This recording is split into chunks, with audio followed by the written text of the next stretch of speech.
Hello everyone, welcome back to my channel. কেমন আছো সবাই? আশা করবো সবাই খুব ভালো আছো, সুস্থ আছো। আমার চ্যানেলের নতুন একটা ভিডিওতে সবাইকে স্বাগত জানাচ্ছি। আজকেও নিয়ে চলে এলাম বেশ কয়েকটা ইউজফুল কিচেন টিপস। আশা করছি আজকে প্রত্যেকটা টিপস তোমাদের অনেক কাজে লাগবে। টিপসগুলো ভালো লেগে থাকলে লাইক কমেন্ট শেয়ার করে দিও। আর চ্যানেল যদি নতুন হয়ে থাকো তাহলে প্লিজ চ্যানেলটাকে সাবস্ক্রাইব করে ধরো ছোটো ছোটো টিপসের ভিডিও পাওয়ার জন্য। টিপসগুলো জানা থাকলে সংসারের কাজগুলো অনেকটাই সহজ হয়ে যায়, সেই সঙ্গে সংসার খরচ কিছুটা হলেও কমানো যায়। প্রথম যে টিপসটা আমি তোমাদের সঙ্গে শেয়ার করব, তো এখন যেহেতু ভীষণ গরম, আর এই গরমের সময় একটু স্বস্তি পাওয়ার জন্য যে সমস্ত কাজগুলো ফ্যানের তলায় বসে করা সম্ভব আমরা করে নেওয়ার চেষ্টা করে থাকি। তো দেখো, সবজি কাটার সময়ও আমরা একটু ফ্যান চালিয়ে দিয়ে বসে একটু সবজিগুলো কেটে থাকি। আর সবজি কাটার সময় দেখো, পেঁয়াজ বা রসুনের খোসাগুলো ছাড়াতে গেলে যেটা সমস্যা হয়ে যায়, যেহেতু আমরা ফ্যানটা চালিয়ে রাখি আর এই খোসাগুলো ভীষণই পাতলা হয়, পাতলা হওয়ার কারণে আর উপরে যেহেতু ফ্যানটা চলে, তো ফ্যান চালিয়ে দিলে ফ্যানের বাতাসটা চারধার ছড়িয়ে পড়ে, সেই সঙ্গে এই যে পেঁয়াজ বা রসুনের খোসাগুলো যেগুলো আমরা ছাড়াই, সঙ্গে সঙ্গে কী হয়, এই খোসাগুলো এদিক ওদিক ছড়িয়ে ছিটে যায়, পুরো ঘরটাই নোংরা হয়ে যায়। আবার আমাদেরকে ডবল করে এই ঘরটাকে পরিষ্কার করতে হয়, তো সেক্ষেত্রে সময়টাও বেশি লেগে যায়।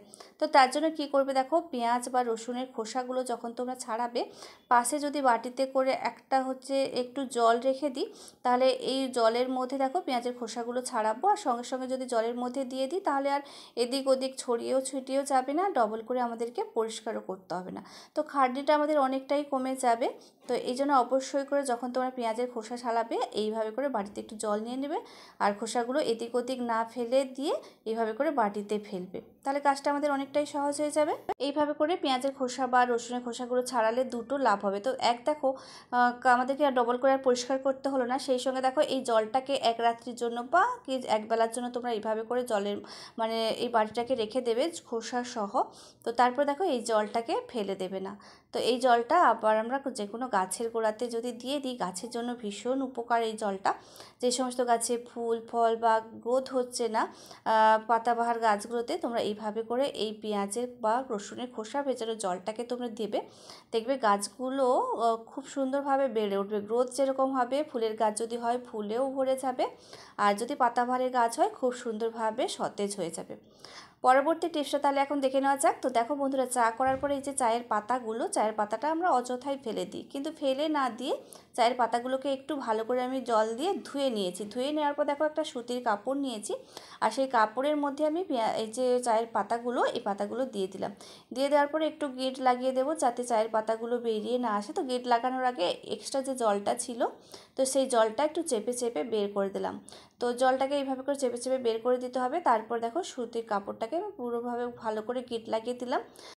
এইভাবে করে পুডলির মতন তৈরি করে নিলে ব্যবহার করতে অনেকটা সুবিধা হবে। তো দেখো বন্ধুরা, আমাদের প্রত্যেকের বাড়িতে যে কাঠের জিনিসপত্রগুলো আছে না, এগুলোকে পরিষ্কার করার জন্য বা এর বার্নিশটা যাতে খুব ভালোভাবে অনেক দিন পর্যন্ত টেকে, তো সেই জন্য আমরা বাজার থেকে অনেক কিছু কিনে নিয়ে এসে তারপরে এটাকে পরিষ্কার করে থাকি। কিন্তু অযথাই ফেলে দেওয়া চায়ের পাতাগুলো কিন্তু আমরা এইভাবে করে ব্যবহার করে নিতে পারি। এই চায়ের পাতাগুলোকে বিভিন্ন কাজে ব্যবহার করা যায়।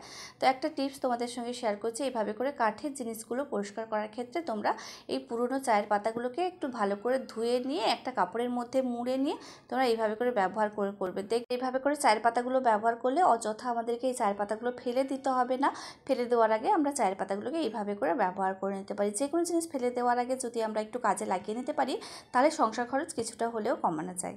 তো আশা করছি এই টিপসটা তোমাদের অনেক কাজে লাগবে। তো দেখো বন্ধুরা, কত সুন্দরভাবে পরিষ্কার হয়ে গেছে। তো চলো এখন দেখে নেওয়া যাক আজকের পরবর্তী টিপস। এখন আমরা বাজার থেকে তেলের প্যাকেটগুলো কিনে নিয়ে আসি, কিনে নিয়ে আসার পরে বাড়িতে যে কোনো একটা পাত্রে আমরা ঢেলে রেখে দিই।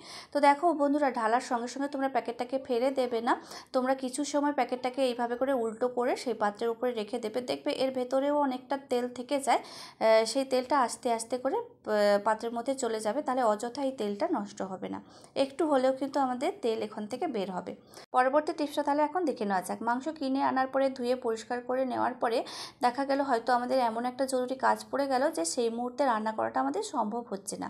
এটাকে বেশ খানিকক্ষণের জন্য এমনি যদি ঢাকনা দিয়ে রেখে দিই, আর যেভাবে প্যাচপ্যাচে গরম, এই গরমের মধ্যে যদি এমনি নর্মালি মাংসটা আমরা ঘন্টা দেড়েকের জন্য বাইরে রেখে দিই, তাহলে একটা বাজে বিশ্রী গন্ধ চলে আসতে পারে। তো সেই জন্য তোমরা কী করবে, অবশ্যই করে ধুয়ে পরিষ্কার করে নেওয়ার পরে সামান্য একটু লবণ আর তেল মাখিয়ে এটাকে রেখে দেবে, তাহলে মাংসটা কোনোভাবেই নষ্ট হবে না, অনেকক্ষণ পর্যন্ত ভালো থাকবে। তারপর তোমরা সময় বুঝে এটাকে রান্না করে নিতে পারো। ফ্রিজ যদি থাকে তো ফ্রিজের মধ্যে রেখে দেবে, তাহলে কোনোভাবে নষ্ট হবে না। আর ফ্রিজ যদি না থাকে, কোনোভাবে যদি খারাপ থাকে, তাহলে তোমরা এইভাবে তোমরা মাংসটাকে রেখে দেবে, তাহলে অনেকক্ষণ পর্যন্ত ভালো থাকবে, কোনোভাবে নষ্ট হওয়ার চান্স থাকবে না। তো চলো এখন দেখে নেওয়া যাক আজকের পরবর্তী টিপস। বন্ধুরা, এই প্যাচপ্যাচে গরমের মধ্যে কোথাও কিন্তু আমাদের শান্তি নেই। শুতে গেলেও বিছানাটা এতটাই গরম হয়ে যায় যে আমাদেরকে অস্বস্তির মধ্যে পড়তে হয়। এই বিছানার বেড কভার থেকে পুরো বিছানার গদি সমস্তটাই হচ্ছে গরমে তেতে ওঠে। তো তার জন্য শোয়ার আগে তোমরা এই টিপসটা অ্যাপ্লাই করতে পারো। তো বিছানার যে বেড কভারটা আছে, তো বেড কভারটাকে তুলে নিয়ে, তো দেখো আমি কি ভাঁজ করে নিয়েছি ছোট্ট করে। তো এরপরে একটা প্লাস্টিকের মধ্যে ভরে এটাকে ফ্রিজের মধ্যে রেখে দেবো। তো আমিও বিছানা থেকে ওই বেড কভারটা তুলে নিয়েছি। তোমরা চাইলে যে কোনো অন্য বেড কভার সেটাও এখানে করতে পারো। তো আমি যেহেতু ওটাই পাতবো আবার, তো সেই জন্য ওটাকেই আমি এখানে দেখো ছোট্ট করে একটা প্লাস্টিকের মধ্যে ভরে নিয়ে এটাকে ডিপ ফ্রিজের মধ্যে 40-45 মিনিট কিংবা 1 ঘন্টার জন্য রেখে দেবে। শোয়ার ঠিক 1 ঘন্টা আগে তোমরা এইভাবে করে বেড কভারটাকে ফ্রিজের মধ্যে রেখে তারপরে তোমরা ব্যবহার করবে শোয়ার সময়। পেতে দেখবে অনেকটাই আরাম বোধ পাবে, আর সঙ্গে সঙ্গে তোমাদের ঘুমও চলে আসবে। তো কোনোভাবে বিছানার যে গরম, সেই গরম ভাবটা কিন্তু লাগবে না। তো আশা করছি ছোট্ট টিপসটা তোমাদের অনেক কাজে লাগবে। তো এখন দেখে নেওয়া যাক আজকে পরবর্তী টিপস। বাচ্চাদের দেখো এই যে মানে ছোট ছোট যে স্কার্ট বলো বা প্যান্টগুলো, এই প্যান্টের যে গার্ডারগুলো থাকে, এই গার্ডারগুলো যখন আমরা নতুন অবস্থায় কিনি অনেকটাই টাইট থাকে। তো টাইট থাকার কারণে বাচ্চারা পরতে চায় না, বাচ্চারা পরলে কোমরে একটা দাগ হয়ে যায়, বাচ্চারা ব্যথা পায়, কষ্ট পায়। তো দ্বিতীয়বার এই জিনিসগুলো পরাতে গেলে তাদের একটু মানে তারা ভয় পায়। তো সেই জন্য তোমরা কী করবে, এই সমস্ত যেই সমস্ত প্যান্ট বা এই স্কার্টগুলো যখন তোমরা নতুন কিনে নিয়ে আসবে, কিনে আনার পরে গার্ডারগুলো যেহেতু অনেকটাই টাইট থাকে, সেই জন্য তোমরা হাতের কাছে যেটা থাকবে, কোনো বালতি হতে পারে বা কোমরের সাইজটা অনুযায়ী দেখে যে কোনো জিনিসের মধ্যে এইভাবে করে তোমরা কিছু সময় পরিয়ে রেখে দেবে। তাহলে এই যে গার্ডারটা অনেকটাই লুজ হয়ে যাবে, আর সেই টাইট ভাবটা থাকবে না। তাহলে বাচ্চারা যখন এটা পরবে, বাচ্চাদের আর কষ্ট হবে না, বা কোমরের মধ্যে একটা যে দাগ বসে যায়, বাচ্চারা কষ্ট পায়, সেই ভাবটা কিন্তু আর হবে না। তো এইভাবে করে তোমরা নতুন জিনিস বা প্যান্ট বা স্কার্টগুলো যখন তোমরা নিয়ে আসবে, অবশ্যই করে তোমরা এই টিপসটা অ্যাপ্লাই করো, তারপরে বাচ্চাদেরকে পরিও। চলে যাচ্ছে বন্ধুরা পরবর্তী টিপসে। বাজারে যে পরিমাণে জিনিসপত্রের দাম বেড়ে চলেছে, সত্যি সংসার চালানোটা অনেকটাই কষ্টকর। সেজন্য একটু বুদ্ধি খাটিয়ে আমাদেরকে কাজগুলো করতে হয়। তো তেলের খরচ তো আমাদের প্রত্যেক দিনই হয়ে থাকে। তো তেলটা অনেকটাই পরিমাণে খরচ হয়ে যায় প্রত্যেক দিন। কীভাবে তোমরা এই রান্নার তেলটাকে ব্যবহার করবে, তাহলে একটু সামান্য হলেও তেলের খরচটা কমানো যেতে পারে। এটা হবে হচ্ছে লবণ। রান্নাতে যে লবণ আমরা ব্যবহার করে থাকি, সেই লবণই তেলের পরিমাপ অনুযায়ী তোমরা লবণটা এখানে ব্যবহার করবে। তো 2-3 দিনের জন্য তোমরা এইভাবে করে বানিয়ে তোমরা রেখে দিতে পারো। আর লবণ মেশানোর কারণে তেলের ঘনত্বটা বেড়ে যাবে, সেই জন্য তেলের খরচটাও আমাদের অনেকটাই কমে যাবে।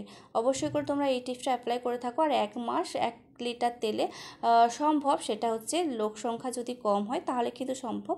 1-2 জনের সংসার হলে সেটা হয়ে যায় 1 মাস, কিন্তু কখনোই যদি সংসারে বেশি লোক সংখ্যা হয় তাহলে কিন্তু 1 লিটার তেল দিয়ে 1 মাস চালানোটা কখনোই সম্ভব হয় না। তবে এইভাবে করে লবণ মিশিয়ে তেলটা ব্যবহার করলে তেলের খরচ অল্প হলেও কিন্তু কমানো যাবে। চলো দেখা হচ্ছে পরবর্তী ভিডিওতে।